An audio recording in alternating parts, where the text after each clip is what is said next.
కర్మ వెంటాడబోతుందా? ఎవరైతే మిమ్మల్ని తప్పుగా ప్రూవ్ చేసి మిమ్మల్ని నిందించాలనుకున్నారో వాళ్ళు అదే ఫేస్ చేయబోతున్నారా? Yes, definitely.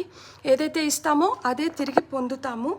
కాబట్టి వాళ్ళు తీసుకున్న డెసిషన్స్, చాయిసెస్ పట్ల వాళ్ళు సిగ్గుతో తలదించుకోవాల్సిన రోజైతే తొందరలో రాబోతోంది. మీరు వాళ్ళకి చాలా మెరుగైన స్థానాన్ని ఇచ్చారు, కానీ వాళ్ళు ఆ స్థానాన్ని అయితే కోల్పోయినారు. వాళ్ళు దగ్గర ఫ్యామిలీ మెంబర్స్ అయిన నింటారు.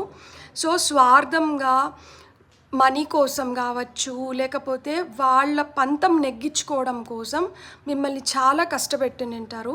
మీ ప్రేమని వాళ్ళు చులకన చేసి నింటారు. మీరు ఏదైతే వాళ్ళకి గౌరవం ఇచ్చారో వాళ్ళు దాన్ని అగౌరవం పరిచేలాగా మిమ్మల్ని దూషించి నిందించి నింటారు. సో కర్మ ఫలితాన్ని అయితే ఎవరం తప్పించుకోలేము.